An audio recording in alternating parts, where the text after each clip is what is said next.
Winnipeg is experiencing a major cold snap. Earlier in January, temperatures dipped below -25, triggering province-wide Origin yellow weather warnings. So we wanted to ask an expert, what kind of gear should you use for this weather other than the usual suspects? We're about to find out. My name is Rick Sean, and I'm the owner of Wilderness Supply. Okay, let's talk about commuters. What should they be wearing? I think the first thing to say with commuters is always be prepared. Wind is the biggest factor for making you really feel cold. You're going to want to have a nice warm jacket, toque, face mask. Any exposed skin and temperature like this, it'll freeze pretty quickly. Even if you've got only these little pieces, exposed to the wind, you can freeze pretty fast. One of the first things we say is don't wear cotton. Don't wear a cotton base layer. I have a poly cotton shirt. So if you can, wear something like polyester, synthetic material, or wool. I love wool against my skin. What it does is it allows the body, when you're sweating, it pushes the moisture away from your body. Cotton actually holds all that moisture in the material. So when you have the wet material against your body, it actually makes you feel a lot colder. Have a good mid layer like this, and then something heavy on the outside. Materials have changed over the last decade. Can you tell me how gear has changed over the last little while? One of the things that we've seen in a gear shop is actually the outdoor clothing has become a lot lighter.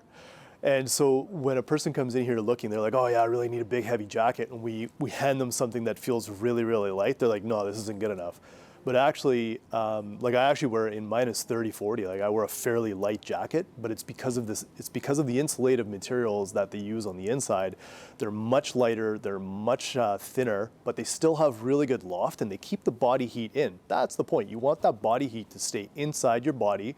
You want it to be a windbreak so that the wind is not cooling you down from the outside. Each material, each jacket has a wind rating. It's measured in CFM, it's cubic feet per meter of the jacket. So for example, if it has 0 CFM, you could put your face right up against the jacket and blow on it and you wouldn't feel that breath on the inside. So it's completely windproof. When you're walking and you're just out there just doing not super fast activities, that's probably what you're looking for is a 0 CFM. It's a complete wind block. If you're out there doing really, really active stuff, you actually want something that breathes more. So 50, 100 CFM, it breathes more. And what that means is that it pushes that, it pushes the sweat and the heat from your body outwards so that the moisture doesn't stay inside.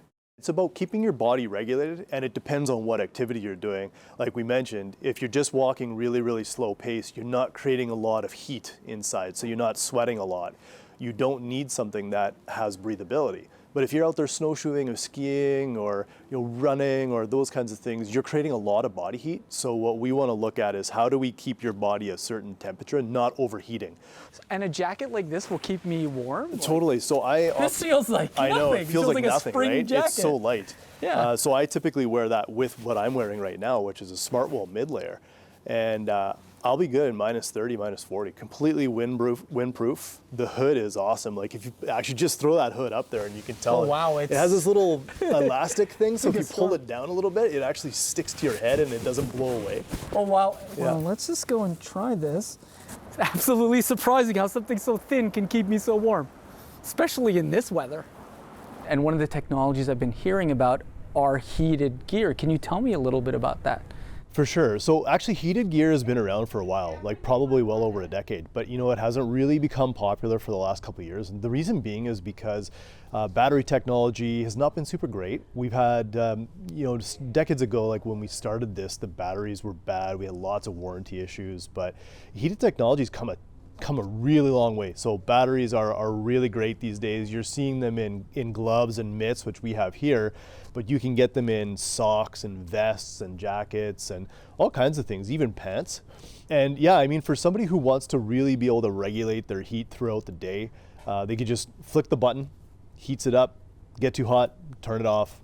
It's a normal glove again. And how long do batteries or gear like this last? Depending on the product and depending on the quality of the brand, they can last hours, so 4, 6 hours. Just a reminder for Manitobans to dress appropriately and stay warm. Jim Agapito, CBC News, Winnipeg.